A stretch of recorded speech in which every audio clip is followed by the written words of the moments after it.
मेरठ पहुंचे शंकराचार्य अभिमुक्तेश्वरानंद ने लव जिहाद मामले में आरएसएस नेता और भारतीय जनता पार्टी सांसद को खरी खोटी सुना दी। शंकराचार्य ने यहां तक कह दिया कि आरएसएस प्रचारक ने अपनी भतीजी की शादी मुस्लिम युवक से कर दी और वही आरएसएस आज लव जिहाद पर बातें कर रही है। यही नहीं, शंकराचार्य अभिमुक्तेश्वरानंद ने बीजेपी और आरएसएस को लेकर दोनों को आईना भी दिखा दिया। गौ मास से लेकर बीजेपी के हर एजेंडे को ध्वस्त कर दिया। बीजेपी के सांसद को भी शंकराचार्य अभिमुक्तेश्वरानंद के तरफ से लताड़ लगाई गई।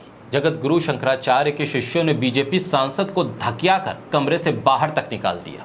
बोलता हिंदुस्तान पर मैं हूं आपके साथ फिरजा शाकिर अली बेग। मेरठ में ज्योतिष पीठ के शंकराचार्य अभिमुक्तेश्वरानंद और सांसद राजेंद्र अग्रवाल में लव जिहाद पर बहस हो गई। शंकराचार्य ने कहा कि लव जिहाद का कानून बनाने से क्या होगा, ये भाजपा की ही दोहरी नीति है। वहीं सांसद ने शंकराचार्य का विरोध करते हुए कहा कि मैं आपको सन्यासी नहीं मानता हूं। विवाद बढ़ा तो शंकराचार्य के सेवकों ने सांसद को खींचकर कमरे से बाहर कर दिया। शंकराचार्य अभिमुक्तेश्वरानंद मेरठ के गढ़ रोड में एक राजेश्वरी मंदिर में प्राण प्रतिष्ठा समारोह में पहुंचे थे। इस दौरान शंकराचार्य ने लव जिहाद पर बयान दिया। शंकराचार्य ने कहा कि एक तरफ तो भारतीय जनता पार्टी लव जिहाद का विरोध करती है, दूसरी तरफ प्रधानमंत्री संघ प्रचारक रामलाल की यहाँ शादी में आशीर्वाद देने के लिए पहुंचते हैं, जबकि ये शादी एक मुस्लिम युवक के साथ हुई थी। इस पर मंदिर में मौजूद आरएसएस के पदाधिकारी विनोद भारती भड़क गए।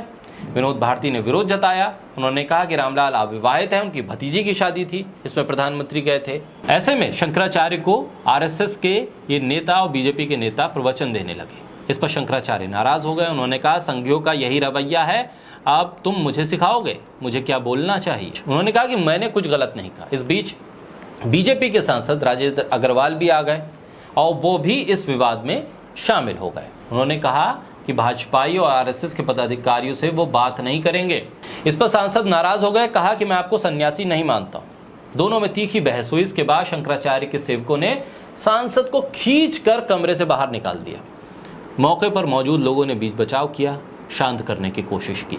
शंकराचार्य ने कहा कि आरएसएस के मोहन वैद्य ने कहा था कि हमारे उत्तर पूर्व के 30,000 स्वयंसेवक गौ मांस खाते हैं, अब किसी के खाने पीने पर रोक नहीं लगाते। ऐसे में शंकराचार्य ने कहा कि जब तुम्हारे सेवक गाय का मांस भी खाएं, मुसलमानों में विवाह भी करें, तब भी वो हिंदू हैं, और हम उनसे परहेज करें तब भी हिंदू हैं, तब दोनों को कैसे आप बनाएंगे? इसका मतलब ये हुआ कि आप दो तरह की नीति पर चल रहे हैं। हम तो सनातनी के आचार्य हैं और सनातनी के ही आचार्य बने रहना चाहते हैं। ऐसे में जो मेरठ में हुआ, उसने ये साफ कर दिया है कि बीजेपी और आरएसएस अपनी विचारधारा को थोपने की कोशिश करते हैं। शंकराचार्य को लेकर भी जिस तरह के रवैये का सामना बीजेपी के सांसद और आरएसएस के नेताओं ने किया, उसको लेकर भी सवाल हो रहे हैं।